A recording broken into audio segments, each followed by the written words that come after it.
Super Crack Estrella presenta. Bob Dylan pacto con algo que no es de este mundo por fama. A lo largo de la historia, por sombrío que parezca, se rumora que más de uno ha entregado su alma al diablo, a cambio de dinero, fama o algún tipo de habilidad que le distinga en la tierra. El pacto con el diablo es un acuerdo irreparablemente maligno que necesariamente después de disfrutar de un enorme éxito, tendrán que saldar su deuda. Bob Dylan tiene el registro de una entrevista en televisión en la cual le preguntan que por qué sigue haciendo giras a su edad, a lo que él responde que es porque ha hecho un pacto de hierro con el jefe, el comandante de esta tierra y en el mundo que no podemos ver. Sugiere que lo hizo para llegar en donde está. En la entrevista dice, el presentador pregunta, ¿por qué todavía lo haces? ¿Por qué todavía estás de gira? Bob Dylan, bueno, es algo del destino, hice una especie de pacto de hierro con él. Sabes, hace mucho tiempo. Estoy tratando de retroceder el final. Presentador, ¿y cuál fue tu pacto? Llegar, donde estoy ahora. Presentador, ¿puedo preguntar con quién hiciste ese pacto? Bob Dylan, con el jefe, el comandante jefe. Presentador, en esta tierra y en un mundo que no podemos ver. Si analizamos las palabras del cantante podemos observar varias cosas. Primero, él usa la palabra, el destino. Esto nos hace entender que él no buscaba ningún pacto con el diablo, sino que algo ocurrió en su vida, que hizo que esto ocurriera. Es como si el diablo eligiera a sus víctimas. También notamos en sus palabras una especie de arrepentimiento cuando dice, estoy tratando de retroceder el final. Y es que ese final es el infierno. Es curioso cómo estos famosos satánicos, cuando se hacen mayores se vuelven cristianos, y es que el pacto con el diablo es poco inteligente, si tenemos en cuenta que una vida puede durar 80 años o 90 años en el mejor de los casos, y el pacto con el diablo es una condenación para la eternidad. A medida que estos satánicos se hacen mayores, y saben que tendrán que pagar su deuda, su odio hacia la humanidad se vuelve mayor. Para muchos Satanás, el diablo es una leyenda, un mito, ciencia ficción, pero deberíamos plantearnos esto seriamente, si es un cuento, una mentira de la Biblia, porque tantos famosos realizan esos gestos satánicos, y no son pocos. Si todo es una mentira, ¿por qué se molestarían en hacer todo eso? ¿Qué pueden ganar ellos si son ricos y famosos contando estas cosas? Recordemos que hasta el Papa Francisco dijo en una entrevista que el diablo es algo muy real. Dicen que el mayor éxito de Satanás es habernos hecho creer que él no existe. Otra cosa que me llama la atención de la entrevista, es cuando él dice, hice una especie de pacto de hierro con él, que quiere decir con la palabra hierro. Quizás la marca de un sello candente en un hierro plantado sobre su cuerpo, algo así a una marca, quizás en la cabeza hay un mundo que no podemos ver. Un mundo invisible. Muchas preguntas, pero si te tomas el tema en serio, podrás ver que tomar la existencia de que el diablo es real, puede cambiar nuestra forma de ver las cosas. Quizás muchas cosas que pasan en el mundo tomarían más sentido. Vivimos en un mundo duro, donde todo está de cabeza. ¿Ellos están locos por decir estas cosas? ¿O los locos somos nosotros por no saber escuchar? Cuando el Papa dice que el diablo es real, pensamos que lo dice para llamar la atención, quizás nos negamos a ver la realidad. Sea como sea, da un poco de respeto todo esto. Quizás el miedo nos hace mirar hacia otro lugar, sin pararnos a pensar en qué mundo vivimos. Para los agnósticos plantea muchos problemas, porque si el diablo existe, tenemos que aceptar todo lo que la Biblia nos cuenta. Los mitos de los músicos vendiendo su alma o teniendo conexiones con el diablo es parte de la historia del rock y de la energía que gira a su alrededor. En cierta forma era atrevido, iba en contra de los ideales católicos de Occidente y servía para que la juventud se rebelara, pero la realidad es que muchos de ellos sabían que lo usaban para llamar la atención. Pero otros puede que sí dijeran la verdad. Durante los últimos años, se han expandido miles de teorías sobre las celebridades y las oscuras tácticas que habrían utilizado para conseguir fama y dinero de forma rápida y abrumadora. Una de las más sonadas es la de los famosos Illuminati, una especie de organización que proviene de una sociedad secreta fundada en 1776, que se opone a la influencia religiosa y estaría a cargo de un nuevo orden mundial, formado por millonarios, personalidades políticas, artistas y o de gran poder adquisitivo. ¿Sabe cuántas veces el Papa Francisco ha dicho que el diablo existe? Nada más y nada menos que 21 veces. Contentemos algunas de las veces que lo dijo porque 21 son muchas. Por ejemplo, en muchas ocasiones a lo largo de su pontificado, el Papa Francisco ha alertado a los fieles de todo el mundo de la existencia y acción del diablo. Aquí presentamos 21 ocasiones en las que el Santo Padre habló fuerte y claro sobre el demonio, su existencia, su acción y lo que puede hacer un católico para combatirlo. 1. El diablo no es un mito y debemos combatirlo. El 30 de octubre de 2014, en la homilía de la misa que presidió en la capilla de la Casa Santa Marta, donde reside, el Santo Padre dijo que a esta generación y a muchas otras se les ha hecho creer que el diablo era un mito, una figura, una idea, la idea del mal, pero el diablo existe y nosotros debemos combatir contra él. Lo dice San Pablo, no lo digo yo. Lo dice la palabra de Dios. El diablo es mentiroso, es el padre de los mentirosos, el padre de la mentira, dijo. 2. La táctica del demonio para tentar al hombre. El 11 de abril de 2014, el Santo Padre explicó que así como el demonio tentó a Jesús tantas veces, y Jesús sintió en su vida las tentaciones, así también los hombres son tentados. También nosotros somos objeto del ataque del demonio, porque el espíritu del mal no quiere nuestra santidad, no quiere el testimonio cristiano, no quiere que seamos discípulos de Jesús, dijo. ¿Cómo hace el demonio para alejarnos del camino de Jesús? La tentación comienza levemente, pero crece. Siempre crece. Segundo, crece y contagia a otro, se transmite a otro, trata de ser comunitaria, y, al final, para tranquilizar el alma, se justifica. Crece, contagia y se justifica, advirtió. 3. Existe el demonio y hay una guerra contra la verdad y la vida. El 31 de diciembre de 2015, en una audiencia con miles de niños en el aula Pablo VI en el Vaticano, el Santo Padre dijo que en el mundo existe la lucha entre el bien y el mal, dicen los filósofos. Es la lucha entre el demonio y Dios. Esto existe todavía. Cuando a cada uno de nosotros le vienen las ganas de hacer una maldad, esa pequeña maldad es una inspiración del diablo. Que a través de la debilidad que ha dejado en nosotros el pecado original te lleva a esto. Se hace el mal en las pequeñas cosas como en las cosas grandes. Es una guerra contra la verdad de Dios, la verdad de la vida, contra la alegría, esta lucha entre el diablo y Dios dice la Biblia que continuará hasta el fin, explicó. 4. El diablo tiene dos armas para destruir a la iglesia desde dentro. El 9 de septiembre de 2016, en un discurso ante más de 100 obispos en el Vaticano, Francisco señaló que las divisiones son el arma que el diablo tiene más a la mano para destruir la iglesia desde dentro. Tiene dos armas, pero la principal es la división. La otra es el dinero, el diablo entra por las rendijas y destruye con la lengua, con los chismes que dividen y el hábito de chismorear, que es una costumbre de terrorismo. El chismoso es un terrorista, que lanza la bomba, el chisme, para destruir. Por favor, luchen contra las divisiones, porque es una de las armas que tiene el diablo para destruir a la iglesia local y la iglesia universal. 5. Cuidado con el diablo porque causa división y juega sucio. El 12 de septiembre de 2016, el Santo Padre dijo en la misa en Santa Marta que en la iglesia el diablo siembra celos, ambiciones, ideas, pero para dividir. O siembra codicia. Cuando eso pasa ocurre como cuando hay guerra. Todo queda destruido. Y el demonio se va contento. Y nosotros, ingenuos, entramos en su juego. El Papa Francisco afirma que el diablo existe. Satanás es una persona educada con la que no se debe dialogar. Satanás existe. Es una persona educada que logra confundirte. Esto lo ha dicho el Papa Francisco en una entrevista, dice que el diablo no es algo simbólico o difuso, son personas reales, de carne y hueso, que nos las podemos encontrar cada día. 3 segundos le han bastado al Papa Francisco para ponernos los pelos de punta. No es una cosa difusa. Es una persona. Va a haber que cambiar de disfraz porque el demonio no es rojo, no tiene cuernos, ni se parece a un chivo. Ni siquiera es feo. El Papa Francisco dice que es uno de nuestros conocidos. Por suerte nos da 3 trucos para saber quién. El primero, es educado, no entra invadiendo la casa, es muy educado, Satanás.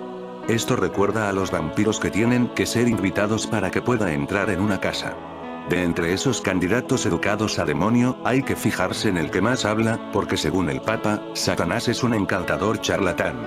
Es más inteligente que nosotros, detalla en una entrevista. Y tercera característica del diablo, es muy pesado, aunque te alejes de él, vuelve. Educado, charlatán y pesado. El diablo destruye al hombre porque Dios se hizo como nosotros. Lo dijo el Papa Francisco en su homilía en la misa de la mañana en la que analizó la primera lectura del libro de la sabiduría, subrayando que por la envidia de Jesús, que se hizo hombre, el gran mentiroso nos tienta para destruir a la humanidad. ¿Existe el cielo y el infierno? El demonio es un ser real y su mayor triunfo es que el mundo crea que no existe. Un nuevo libro sobre el cielo y el infierno asegura que hay muchos sacerdotes que les cuesta creer la existencia del demonio, pero es un ser real. Quizás el gran triunfo del demonio en nuestros días es que el mundo crea que no existe. Esa ha sido su mayor trampa. Muchos jóvenes, incluso sacerdotes, les cuesta creer en la existencia del demonio, pero es un ser real. Desgraciadamente, el católico de hoy desconoce lo que es la figura del demonio y el infierno. Ha habido una tendencia dentro de la iglesia de hablar poco de estos temas que son desagradables, no gustan y no atraen, pero que, sin embargo, son una realidad, porque tantos famosos hacen el gesto de la mano cornuda. Muchas personas que han contado la experiencia de haber vivido el cielo o que han experimentado el infierno, hay personas que tras esa breve muerte en el quirófano han podido describir todo lo que vieron, y he tenido la enorme suerte de que me han contado sus experiencias. El Padre Amorth. El demonio es un tema recurrente en los últimos tiempos. En una reciente entrevista el exorcista del Vaticano, el conocido Padre Amorth contaba quién era el demonio, afirmaba que un día, pretendía liberar a una persona poseída por un demonio que ni siquiera estaba entre los más poderosos. ¿Por qué no te vas? Le pregunté, porque si me voy Satanás me castiga. El objetivo de la existencia de los demonios es hacer caer al hombre en el pecado y llevarlo al infierno. Entonces, ¿qué es lo que empuja al hombre a esta insensata obra de autodestrucción y daño? Según el Padre Amorth, el hombre se ve empujado por la curiosidad, una inclinación que puede ser positiva o negativa según los casos. La verdadera carta vencedora del demonio, sin embargo, es estar siempre escondido y la cosa que más desea es que no se crea en su existencia. Él nos estudia a cada uno y nuestras tendencias al bien y al mal, y después suscita la tentación, aprovechándose de nuestras debilidades. La época actual se caracteriza por el olvido parcial o total de la figura del diablo que, de esta manera, obtiene sus éxitos más importantes, si la humanidad pierde el sentido del pecado. El demonio existe. Jesús habla de él en los evangelios, en diversos libros de la Biblia también se habla de él y algunos santos lo han hecho en sermones y escritos. Su mayor éxito es hacernos creer que no existe, así no nos preparamos contra sus acciones porque nadie se siente amenazado por alguien que no existe. Pero Satanás existe. Dios lo creó como un ángel bellísimo e inteligentísimo para que le sirviera, como a los demás ángeles. Su nombre era Luzbel, luz bella. Este hermoso y perfecto ángel vio que Dios amaba con predilección al hombre, la última de sus criaturas y mucho más imperfecta que los ángeles. Y encima le entregó la tierra para que la poseyera y dominara. Sintió envidia del hombre. Tiene permiso para andar por ahí y va tras de vosotros para zarandearos como el trigo, como león rugiente alrededor de vosotros, en busca de presa que devorar. Ignoro las condiciones de ese permiso, ignoro hasta qué punto conoce nuestro interior, nuestros pensamientos y sentimientos. Pero sé que odia a Dios con todo su ser y todo lo relacionado con Dios, y a todos los que le aman y desean serle fieles y hacer su voluntad. Por eso nos odia y nos ataca, nos distrae y nos asusta. El propio Dylan, ganador de múltiples premios y hasta poseedor de un Nobel de Literatura, que cantó para el Papa Juan Pablo II, ha aceptado en distintas ocasiones que toda esa fama y éxito se la debe completamente a un pacto que hizo en su juventud con el gran jefe, como dijo en sus propias palabras. Según las creencias cristianas distintas sobre la brujería, el pacto quedaría establecido entre una persona y Satanás o cualquier otro demonio, o demonios. La persona ofrecería su alma a cambio de favores diabólicos poderosos. Estos favores varían según el relato, pero suelen incluir la eterna juventud, el conocimiento, las riquezas, el amor o el poder. Se cree que algunas personas llevan a cabo este pacto sin pedir nada a cambio, como una forma de reconocer en el diablo a su señor. Siguiendo el discurso de las religiones monoteístas occidentales, este trato resultaría muy peligroso pues el precio de tales favores es la condenación eterna del alma.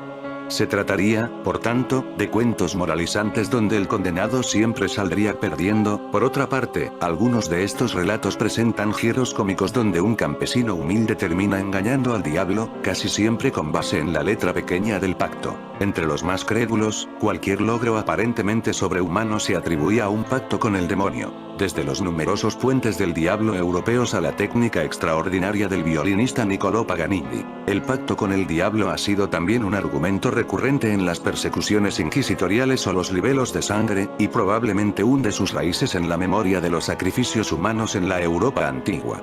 Para terminar el video volvemos al cantante y su pacto con el diablo. ¿Cuándo ocurrió?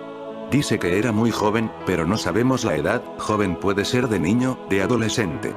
Pero la fecha no la sabemos. El misterio que rodea a Bob Dylan se extiende a la ciudad donde se crió. En su adolescencia en la ciudad minera de Irving, Minnesota, Estados Unidos, el inesperado premio Nobel de Literatura Bob Dylan, quien nunca fue muy hablador, sorprendía a sus compañeros de liceo al presentarse a concursos de talento. Según recuerdan algunos, no lograba impresionar a sus camaradas. Todo el mundo hablaba y nadie lo escuchaba, recuerda Jim Rue, compañero clase de Dylan, sobre sus primeras interpretaciones de canciones propias o de Little Richard, quien en esos tiempos era lo último del rock and roll. Supongo que les mostró lo que era capaz de hacer, constata Rue, de 75 años, con una sonrisa burlona. Dylan dejó pocas huellas en la ciudad estadounidense donde se crió. El restaurante Simis, llamado así por el nombre de nacimiento de Dylan, Robert Zimmerman, que estaba repleto de recuerdos del artista, cerró, y entre los escasos indicios de su paso por Irving están la calle Bob Dylan Drive y una exposición en el sótano de la biblioteca pública con tapas de discos y recortes de revistas. Pero la relación de Dylan con sus orígenes es más compleja que simplemente decir que se trata de un hijo famoso que rechaza su lugar de nacimiento. Bob Dylan, conocido por su aversión a los medios, de hecho, todavía no ha comentado la concesión del premio de literatura más prestigioso del mundo, el jueves, se ha transformado en una especie de yeti del estado de Minnesota, norte. Regularmente circulan rumores sobre visitas del rockero. Es dueño de una finca unos 320 kilómetros al sur de la principal ciudad del estado, Minneapolis, aunque vive principalmente en el cálido Malibu, en California. John Bussey, conductor de un programa de radio de música de Dylan desde la ciudad Duluth, también en Minnesota, dice que la leyenda del rock apareció por allí hace unos 10 años en una tienda que vendía camisetas con su retrato. El aspecto descuidado de Dylan, quien se había cubierto la cabeza con una capucha, dejó a la dueña del negocio preocupada. Pensó que era un vagabundo, cuenta Bussey. Pero, explica, Dylan simplemente es una persona muy reservada. Tiene una relación muy compleja con Duluth y con Irving, mucha gente cree que abandonó el lugar, pero no es así. Todo lo que dice es muy positivo, asegura Bussey. El historiador Douglas Brinkley, quien conversó con Dylan en una entrevista para la revista Rolling Stone en 2009, contaba que el ícono del rock se quejaba de que su amor por Minnesota siempre quedaba fuera de las entrevistas. El norte de Minnesota, uno de los lugares más fríos de Estados Unidos, figura de manera recurrente, aunque indirecta, en las letras de sus canciones. Highway 61 Revisited, uno de sus álbumes clásicos, se refiere a la carretera que va de Minnesota a Nueva Orleans. Una canción del álbum de 1965 de Solation Row parece hacer referencia al linchamiento de 3 circenses afroestadounidenses en Duluth en 1920, y otra canción anterior, North Country Blues, cuenta la historia de una ciudad minera donde desaparecen los trabajos y a donde llega el duro invierno. Dylan nació en Duluth, en una pequeña comunidad judía que vivía en los acantilados de la ciudad. Todos los años, el 24 de mayo, el día de su cumpleaños, Duluth celebra el Dylan Fest, con lecturas de poesía y competencias de preguntas sobre la vida y obra del músico. Esta ciudad donde nació Duluth, están encargando de exhumar a toda la familia Medici, de esta familia he hablado mucho, y está claro que estos tenían grandes secretos satánicos, así que me inclino a pensar que fue aquí donde Bob Dylan realizó su pacto con el diablo en Duluth. Hay tanta mitología alrededor de Dylan que a veces ni siquiera parece humano. En fin amigos de Supercrack Estrella, si el video te gustó pulgar arriba.